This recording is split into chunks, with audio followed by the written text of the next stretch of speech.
ఎన్నికల బరిలో అసంతృప్తివాదులు స్వతంత్ర అభ్యర్థులుగా రంగంలోకి దిగేందుకు ప్రయత్నాలు ప్రారంభించారు. జనసేన, టీడీపీ, బీజేపీ కూటమి నేపథ్యంలో టికెట్లు రాని అసంతృప్తివాదులు ఇండిపెండెంట్ గా రంగంలోకి దిగేందుకు ఆత్మీయ సమావేశాన్ని ఏర్పాటు చేసుకుంటున్నారు.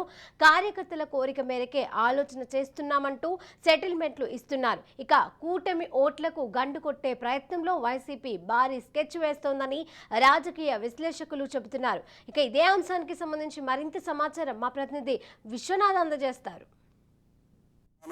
కూటమి యొక్క లక్ష్యం ఓటు చేయకూడదనే ప్రధాన లక్ష్యంతో తెలుగుదేశం, జనసేన, బీజేపీ కూటమి కట్టారు. అయితే ఇందులో ప్రధానంగా జనసేన అధినేత పవన్ కళ్యాణ్ వైసీపీకి వెళ్ళే ప్రతి వ్యతిరేక ఓటు కూడా ఖచ్చితంగా కూటమికి రావాలనే లక్ష్యంతో ఆయన మొత్తం కూటమిని పవన్ కళ్యాణ్ లీడ్ చేసిన పరిస్థితి మనం దాదాపుగా చూడొచ్చు. అయితే ప్రస్తుతం పరిస్థితి దానికి భిన్నంగా కనిపిస్తుంది. గోదావరి జిల్లాలో తీసుకుంటే జనసేనకి సంబంధించి సీట్ల పంపకం అనంతరం, తెలుగుదేశం పార్టీ సీట్ల పంపకం అనంతరం పరిణామాలు చాలా తీవ్రంగా మారాయి. ఎవరైతే ఆశావాహులు ఉన్నారో జనసేన, టీడీపీ నుంచి నియోజకవర్గాల ఆశావాహులు ఉన్నారో టికెట్ రాని నేతలు ఇప్పుడు స్వతంత్ర అభ్యర్థులుగా రంగంలోకి దిగేందుకు ప్రయత్నాలు ప్రారంభిస్తున్నారు. అయితే ఈ పరిస్థితి రాబో రోజుల్లో ఎటువంటి పరిస్థితి దారితీస్తుంది అనే ఒక ఆందోళన విశ్లేషకుల్లోనూ, అదేవిధంగా ప్రధానంగా రాజకీయ పార్టీల్లో కూడా ఏర్పడింది. అంటే తీసుకుంటే దాదాపు ఉమ్మడి తూర్పుగోదావరి జిల్లా వ్యాప్తంగా తీసుకుంటే 19 స్థానాల్లో ఇప్పుడు జనసేన కోనసీమ ప్రాంతంలో తీసుకుంటే అమలాపురం పాలెం నియోజకవర్గంలోని 2 స్థానాల్లో జనసేన పోటీ చేస్తుంది. పి గన్నవరం, రాజోలు స్థానాల నుంచి పోటీ చేస్తుంది. అయితే అమలాపురం, కొత్తపేట, మండపేట, రామచంద్రపురం ముమ్మిడివరం ఇవన్నీ కూడా తెలుగుదేశం పార్టీ అక్కడ పోటీ చేస్తున్న పరిస్థితి.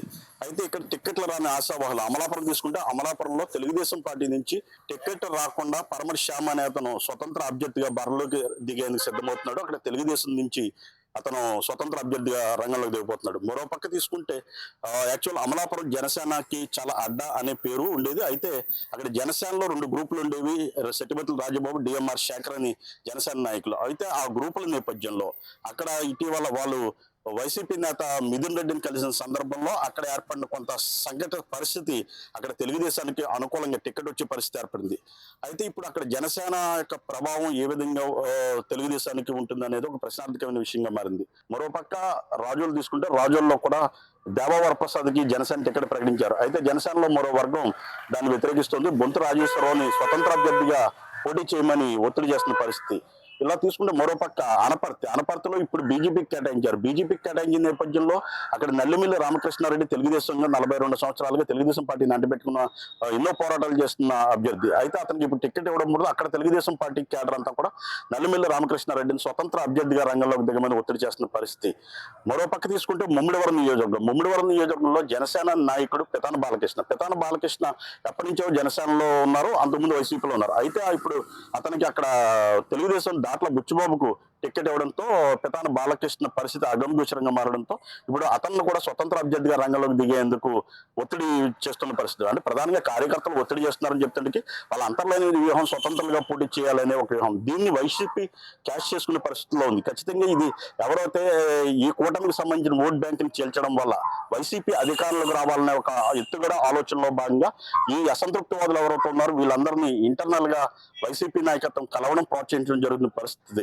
ఈ తాజా పరిణామాల నేపథ్యంలో కూటమికి ఓట్లు గెలిపడే పరిస్థితి ఉందా? వీరంతా స్వతంత్రంగా దిగుతారా, లేక ఈ కూటమి అభ్యర్థులు సరిదిద్దుకుని కూటమి విజయానికి ఈ పార్టీ నాయకత్వం పనిచేస్తుందా అన్నది మనం వేచి చూడవలసిన పరిస్థితి. విశ్వనాథ్, రాజ్ న్యూస్, డాక్టర్ బిఆర్ అంబేద్కర్, కోనసీమ జిల్లా.